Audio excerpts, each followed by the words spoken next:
오늘 우리에게 주시는 하나님의 말씀은 구약성경 창세기 26장 19절로 22절 말씀입니다. 창세기 26장 19절로 22절까지 말씀입니다. 이 계시의 말씀을 봉독할 때 다 함께 살아계신 하나님의 음성을 들으실 수 있기를 바랍니다. 이삭의 종들이 골짜기를 파서 샘 근원을 얻었더니 그랄 목자들이 이삭의 목자와 다투어 이르되 이 물은 우리의 것이라 하매 이삭이 그 다툼으로 말미암아 그 우물 이름을 에색이라 하였으며 또 다른 우물을 봤더니 그들이 또 다툼으로 그 이름을 신나라 하였으며 이삭이 거기서 옮겨 다른 우물을 봤더니 그들이 다투지 아니하였으므로 그 이름을 르호봇이라 하여 이르되 이제는 여호와께서 우리를 위하여 넓게 하셨으니 이 땅에서 우리가 번성하리로다 하였더라. 아멘. 지난 주일에 우리는 야베스가 하나님께 드린 기도를 함께 살펴보았습니다. 바벨론 포로로 잡혀갔던 유다 백성들이 돌아오면서 그들이 고향으로 돌아오는 길에서 붙잡았던 야베스의 기도, 우리의 지역을, 나의 지역을, 지경을 넓혀 주소서라는 이 기도가 얼마나 절실했을까 하는 그런 관점에서 우리가 야베스의 기도를 함께 살펴보았습니다. 오늘 본문 말씀은 그런 면에서 지난주일 설교와 어느 정도 맞물려 있는 말씀입니다.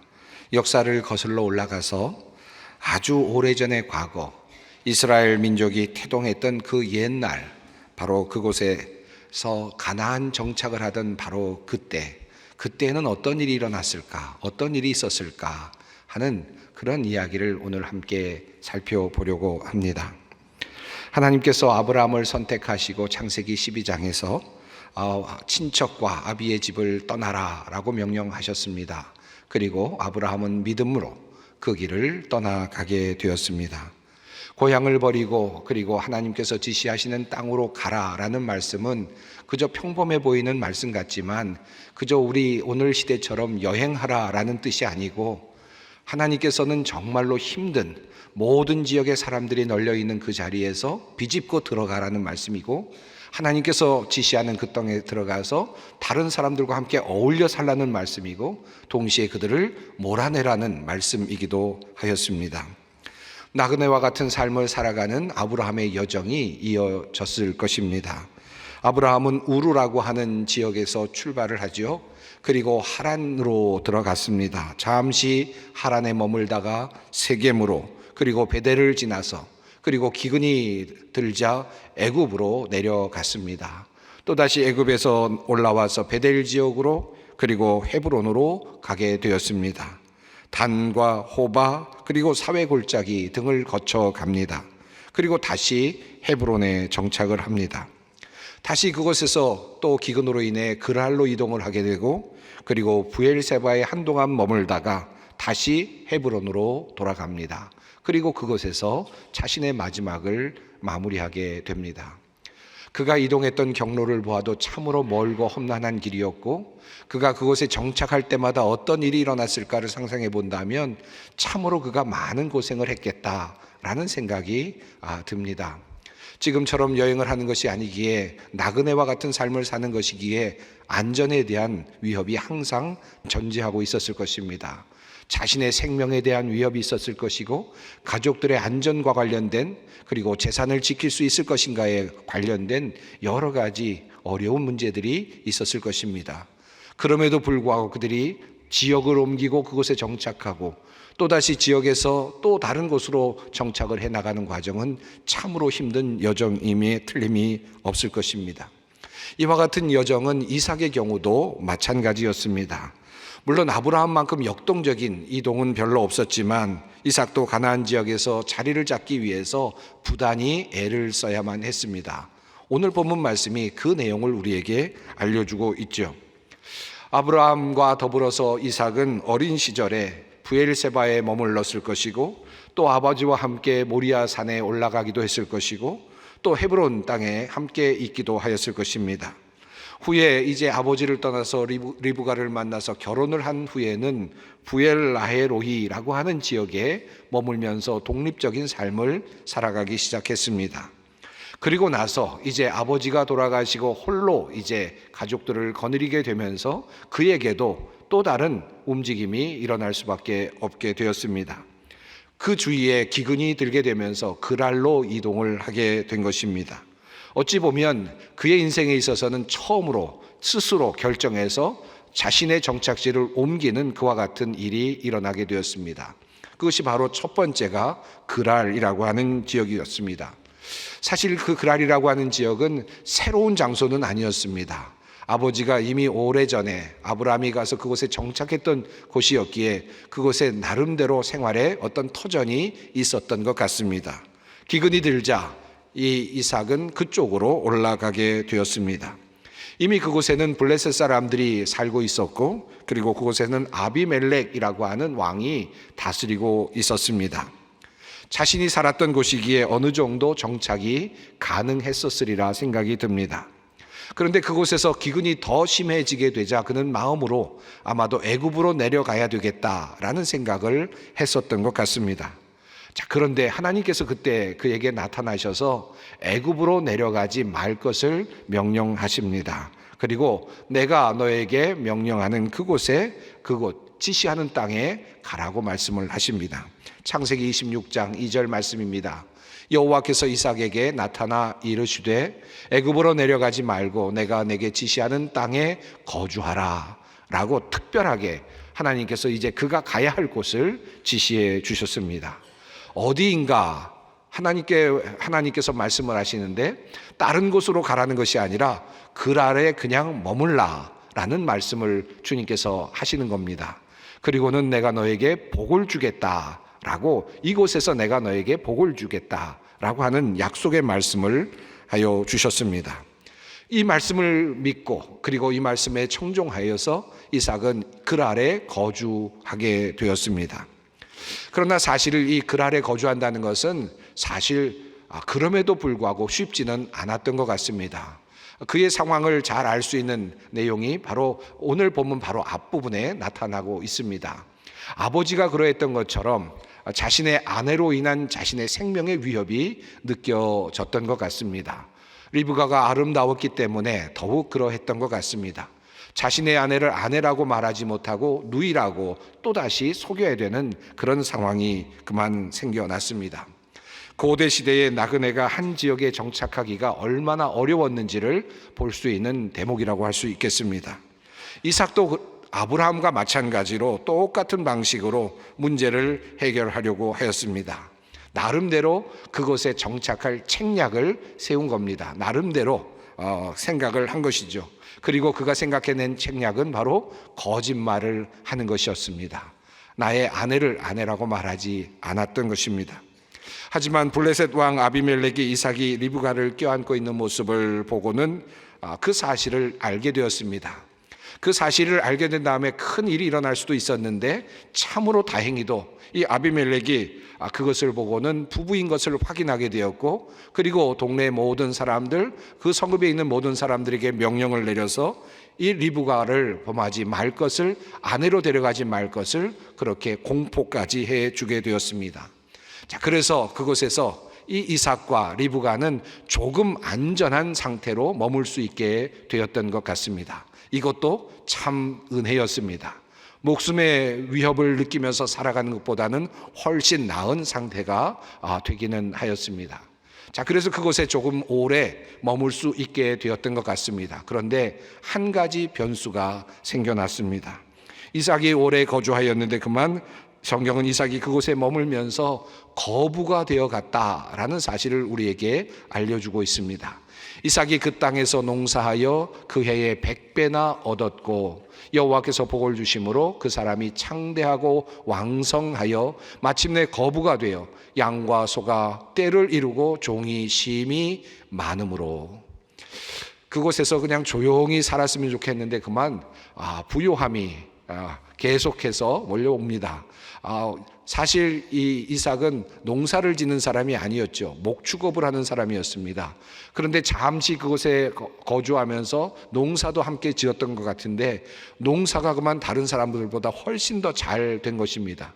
하나님의 은혜였습니다. 농사가 잘 되다 보니까 많은 가축들이 먹을 수가 있었을 것입니다. 가축들도 불어나게 되었겠죠. 그리고 이미 아버지 때에 아브라함 때에 그곳에 파놓았던 우물들이 있었습니다. 물도 충분히 공급을 받을 수 있었던 것 같습니다. 자, 그렇게 해서 부자가 되어가고 있는 이삭입니다.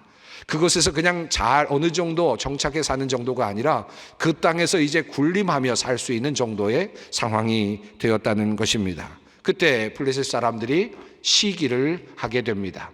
블레셋 사람이 그를 시기하여 그 아버지 아브라함 때에 그 아버지의 종들이 판 모든 우물을 막고 흙으로 메웠더라. 우리는 이 지점에서 아브라함 때에 그랄 땅에 아브라함이 머물면서 파놓은 우물들이 여럿이 있었다라는 사실을 우리는 유추할 수 있습니다.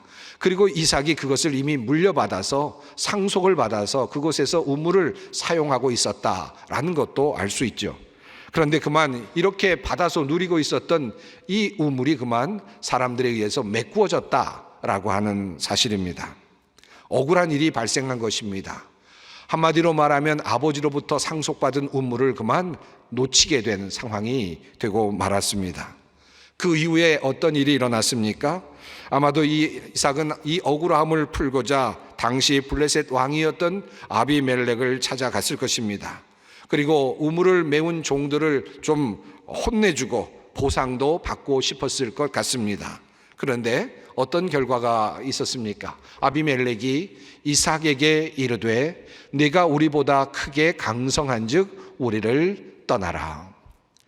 여러분, 이 말씀이 아주 좋은 평범한 말씀 같지만 사실은 문맥을 살펴보면 그리고 뒤에 나오는 이삭의 반응을 본다면 추방명령이라고 할 수 있겠습니다. 네가 많은 것을 지금 이곳에서 가지고 있는데 너희와 함께 있을 수가 없겠다. 그러니 너는 나가라 라고 하는 그런 추방명령입니다.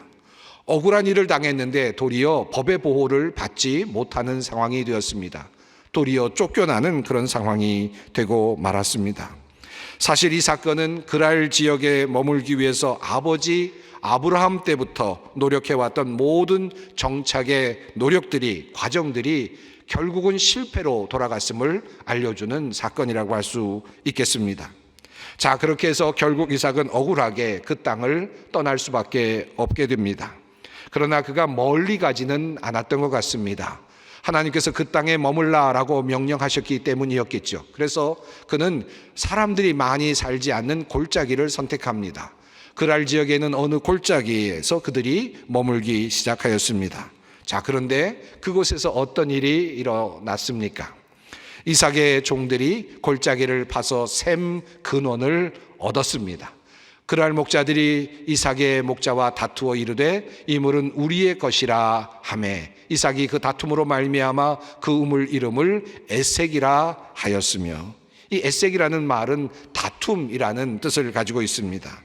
골짜기에 내려가서 그곳에서 물의 근원을 발견했는데 또다시 그랄의 목자들이 와서 이거 내 거다, 우리 것이다 라고 하면서 또 다툼이 일어난 것입니다. 자, 그래서 또다시 그것을 떠나가게 되죠. 성경은 이렇게 증언합니다. 또 다른 우물을 봤더니 그들이 또 다툼으로 그 이름을 신나라 하였으며, 신나라는 뜻은 대적한다 라는 뜻을 가지고 있습니다. 여전히 분쟁이 일어나고 있었음을 알려주고 있습니다. 또다시 분쟁이 일어나자 이삭은 그 자리를 떠나가게 됩니다. 또다시 자리를 옮겨서 우물을 팠습니다. 이번에도 우물에서 물이 솟아납니다. 성경 창세기 26장 22절 말씀입니다. 이삭이 거기에서 옮겨서 또 다른 우물을 팠는데 그때에는 아무도 시비를 걸지 않았다. 그래서 그는 이제 주님께서 우리가 살 곳을 넓히셨으니 여기에서 우리가 번성하게 되었다 하면서 그 우물 이름을 르호봇이라고 하였다 라고 성경은 말합니다. 르호봇이라는 뜻은 넓다, 넓은 곳이라고 하는 그런 의미를 가지고 있습니다. 자, 이제서야 그들은 마음 놓고 정착할 수 있는 그와 같은 땅이 생겼습니다. 그들이 여기 이 지점에서 다툼이 이제 멈추었은 것은 어떤 의미가 있었을까요? 아마도 그 그랄의 사람들의 관심권 바깥으로 벗어났다라는 의미가 있겠지요. 멀리 벗어났다라고 하는 의미가 있을 것입니다. 그리고 또 하나는 이삭이 가지고 있는 모든 것들과 종들과 그 숫자가 이제 그랄 사람들을 위협할 만큼 강력해졌다라는 의미도 아마 있을 것입니다. 자, 이렇게 해서 그는 이제 르호봇에서 정착을 하였습니다. 드디어 이삭의 지역이 넓혀지는 순간이었습니다. 먼 훗날 야베스가 기도했던 그때, 그리고 또 먼 훗날 그 말씀을 붙잡고 그 기도를 붙잡고 포로에서 있다가 귀환하고 있었던 바로 그 사람들도 똑같은 과정을 거쳐야만 했겠죠.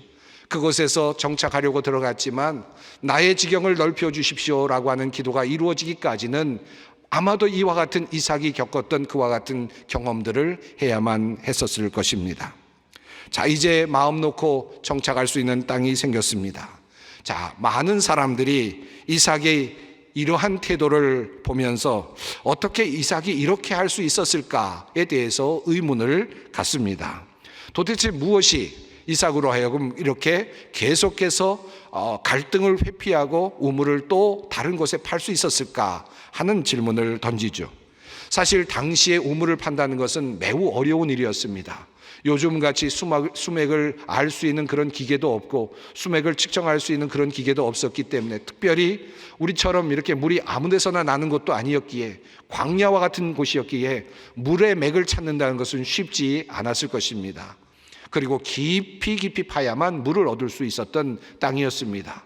많은 노동력이 필요한 그런 일이었습니다.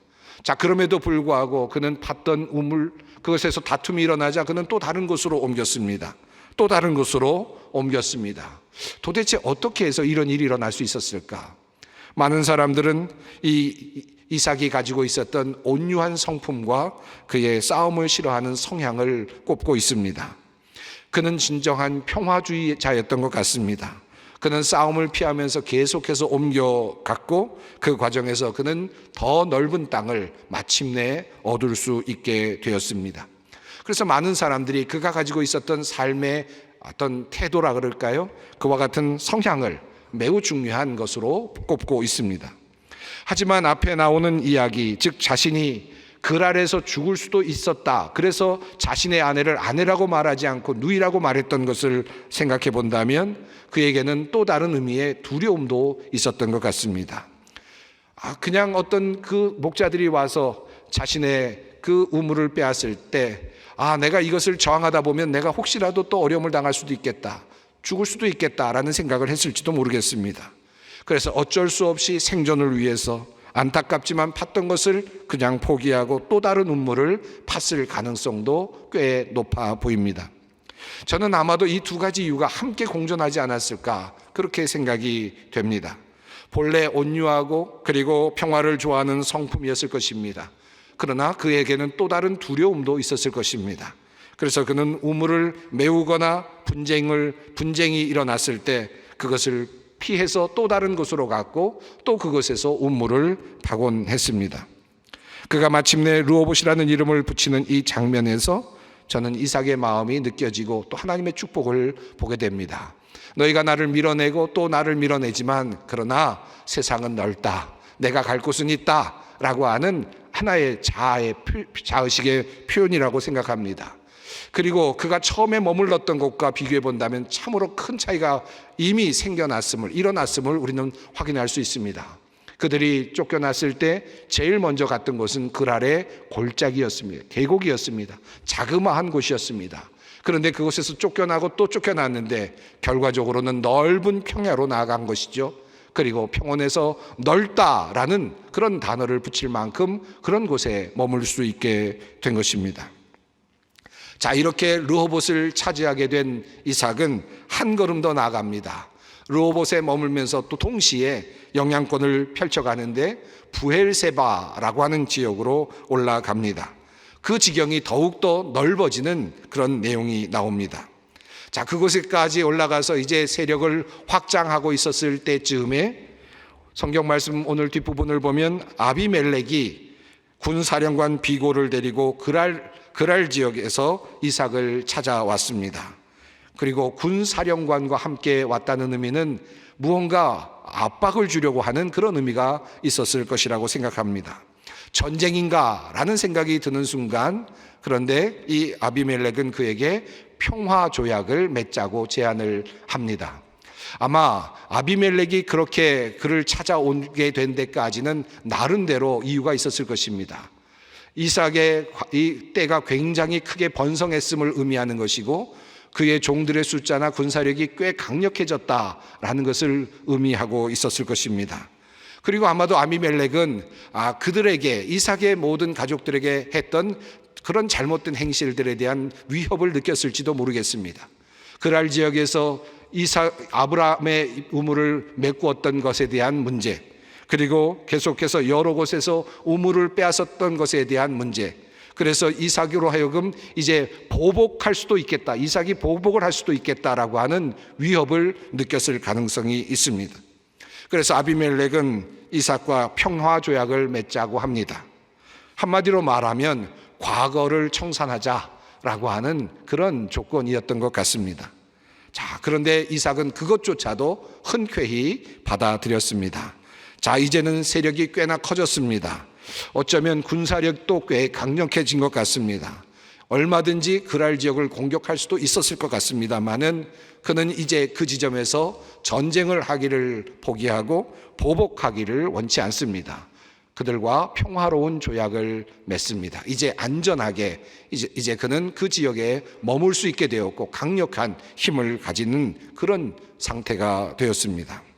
자, 그런데 이렇게 평화조약을 맺고 아비멜렉이 돌아간 후의 일을 성경은 이렇게 극적으로 표현하고 있습니다. 그들은 다음 날 아침에 일찍이 일어나서 서로 맹세하였으며, 그런 다음에 이삭이 그들을 보내니 그들이 평안한 마음으로 돌아갔다. 그날 이삭의 종들이 와서 그들이 판 우물에서 물이 터져 나왔다고 보고하였다. 여러분, 이 말이 그냥 지나가는 말 같지만 얼마나 극적인 말입니까? 이제 평화로운 조약을 막 맺었습니다. 그래서 이제 우리도 안전할 수 있게 되었다라고 생각이 드는 순간인데, 하나님께서는 그 땅에 물이 터져 나오게 해주셔서 또 다른 축복을 열어주시는 겁니다. 얼마나 놀라운 하나님의 축복인지 모르겠습니다. 자, 이런 놀라운 역사가 일어났습니다. 그리고 이삭은 그곳에서 머물면서 하나님의 큰 축복을 받으며 번성하게 되어 갑니다. 지경이 넓어지는 그런 경험을 하게 된 것입니다. 자, 여러분, 여기까지 제가 성경의 이야기를 요약해서 말씀을 드렸습니다. 여러분, 지금까지 이야기를 들으시면서 어떤 생각이 드십니까? 어떤 마음이 드셨습니까? 지금까지 내가 갈등의 요소들이 꽤 많이 있었는데 이제 이 말씀을 들었으니까 갈등 요소를 이제 하나씩 없애야 되겠다, 그래야 내가 복을 받겠구나, 이런 생각을 하시는 분들도 있겠죠. 또 어떤 분들은 내가 지금 사업이 잘 안 되는데 이 사업 정리하고 다른 우물을 파야 되겠구나, 이런 결단을 하시는 분이 혹시 있을지도 모르겠습니다. 여러 가지 어려운 문제 중에서 내가 이제부터 평화적으로 비폭력으로 모든 문제를 해결해야 되겠다라는 마음으로 결단을 하실 수도 있겠습니다. 여러분, 그런 결단들이 의미가 있는 결단일 수도 있겠죠. 그러나 사실 오늘 이 말씀이 하나님의 말씀으로 우리에게 다가오는 것은 어떤 방법을 택하라든지 계시적인 방법으로 하나님께서 우리에게 어떤 것을 어떻게 하라고 하시는 그런 의미라기보다는 사실은 그 속에 숨겨져 있는 또 다른 것을 보여주시고자 하시는 하나님의 의도가 있다는 것을 알 필요가 있습니다. 오늘 그 이야기를 조금 더 여러분과 함께 하고 싶습니다. 사실 갈등을 최소화하고 평화적으로 해결하는 것은 하나님께서 원하시는 일이죠. 예수님께서 우리에게 보여주신 방법이기도 합니다. 자, 그런데 과연 그렇게만 산다고 우리 모두가 다 우물이 터져 나올까요? 우리가 그렇게 비폭력적으로 평화롭게 양보만 하면 항상 우물이 터져 나오고 모든 일들이 잘 될까요? 과연 그럴까요? 한번 그것도 깊이 생각해 볼 필요가 있습니다. 오늘 이 말씀을 근거로 해서 내가 사업을 다시 정리하고 새로운 사업을 한다고 그 사업이 또다시 번창할까요? 사실 그것도 의문이죠. 과연 이 이야기 속에서 우리가 깊이 보아야 할 것이 무엇일까 하는 말씀입니다. 사실 오늘 본문 말씀이 있는 위치를 먼저 좀 살펴볼 필요가 있습니다. 창세기 26장 말씀인데 이 26장 말씀은 이삭과 관련된 사실은 시간적인 요소를 좀 빼고 주제가 강력하게 들어있는 특별한 말씀입니다. 사실 창세기 다른 곳에서는 이삭과 아브라함 또는 이삭과 야곱이라고 하는 에서라는 이름으로 이삭이 얽혀져 나오기는 하지만 단독적인 이삭의 이야기는 거의 없습니다. 창세기 26장에만 단독적인 이삭의 이야기가 존재하고 있습니다. 그런데 이 이삭의 이야기 양옆으로 앞과 뒤에 어떤 내용이 있는지를 여러분 한번 보시기 바랍니다. 창세기 25장에는 사실은 이삭보다 후대인 바로 에서와 야곱의 이야기가 이미 존재하고 있습니다. 이미 에서와 야곱은 태어났고요. 그리고 그곳에서 이미 청년이 되어가고 있습니다. 그리고 25장 마지막 사건은 에서가 야곱에게 자신의 장자권을 팥죽을 먹고 파는 내용이 나옵니다. 계략이 있고요, 책략이 있고요, 나름대로 그것을 가지려고 하는 의도가 있는 야곱의 이 의도가 숨겨져 있는 모습이 나타납니다. 그리고 창세기 26장을 지나고 27장 앞부분부터 시작되는 내용은 에서가 축복을 받으려고 잠깐 사냥하러 나간 사이에 야곱이 아버지를 속여서 아버지의 축복을 가로채는 내용이 나오고 있습니다. 또 다른 책략이 나오고 또 다른 거짓말, 속임수가 나타나고 있습니다. 그러니까 이 창세기 26장 앞뒤에 바로 책략과 계략과 그리고 거짓말 이런 내용들이 나타나고 있다는 말씀입니다. 그리고 창세기 26장도 그러합니다. 창세기 26장도 항상 좋은 내용만 있는 것은 아닙니다. 이삭의 내용, 이삭의 삶을 보더라도 이삭 역시 거짓말을 했습니다. 그랄에 머물기 위해서 자신의 아내를 아내라고 말하지 않았고 도리어 누이라고 속이는 일부터 하게 되었습니다. 자, 그러니까 지금 창세기 25장, 26장, 27장에는 계략이 있고 책략이 있고 살아가기 위한 나름의 방식이 있고 살아가기 위한 나름대로의 계략과 그리고 거짓말이 존재하고 있다라고 하는 사실이죠. 그리고 더 나아가서 이삭이 그 다음에 경험하고 있는 내용은 어떤 것이었습니까? 물론 자기 자신이 직접 저지른 일은 아니었지만 그랄 사람들로 인하여서 겪게 되는 많은 여러 가지 어려운 문제들이 있었습니다. 그가 조금 부자가 되어 가는 것 같이 보이자 사람들이 시기했고 그리고 아브라함이 팠던 무덤을 메워버리는 일이 일어났습니다. 그가 그랄 골짜기로 갔지만 그들은 그곳에서 물을 발견하자 또 쫓겨났고 또 쫓겨나고 또 쫓겨났습니다. 르호봇에 이를 때까지 쫓겨나게 되었습니다. 여기에도 어떤 내용들이 있습니까? 살고자 하는 사람들의 책략이 들어있고요, 자기만 살겠다고 하는 사람들의 그런 의도들이, 계략들이 들어있습니다. 거기에 그저 희생되어 가는 사람이 이삭이었죠. 그러나 이삭이 점차 강대해지면서 이제 또 다른 책략이 나옵니다. 아비멜렉이 와서 평화조약을 맺도록 하고 그리고 이제 그 자리에 이제 머물 수 있는 그런 상황이 되었습니다.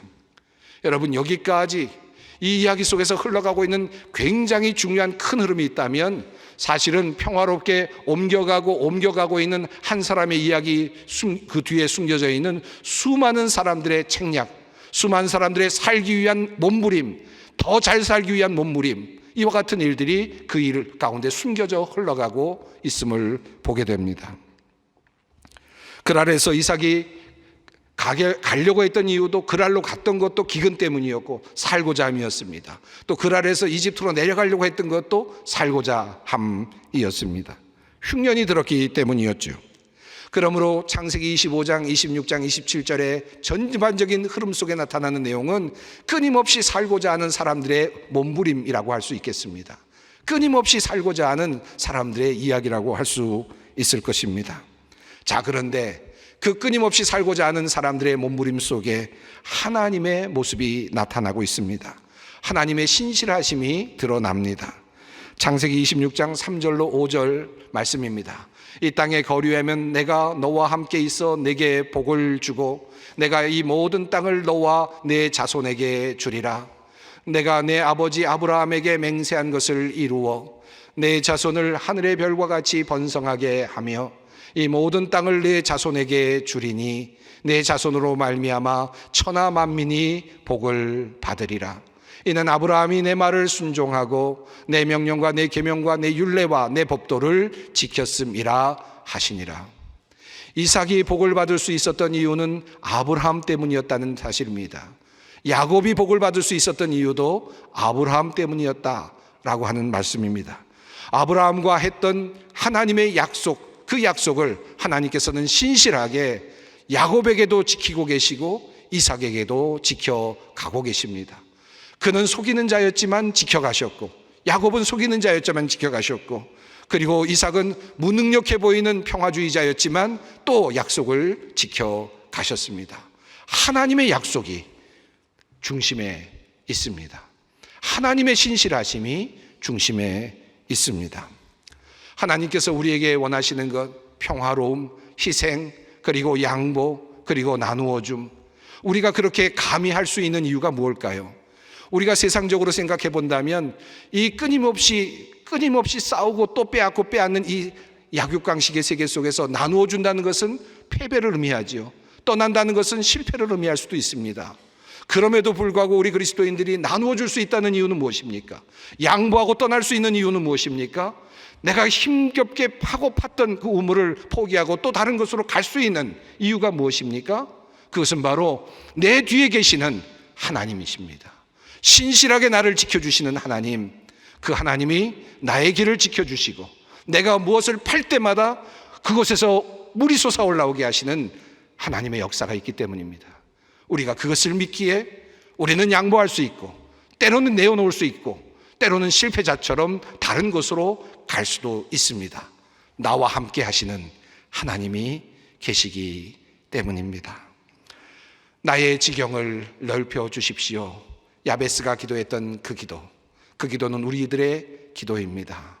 우리의 능력 때문이 아니고 우리의 어떤 특별한 방법론 때문도 아닙니다.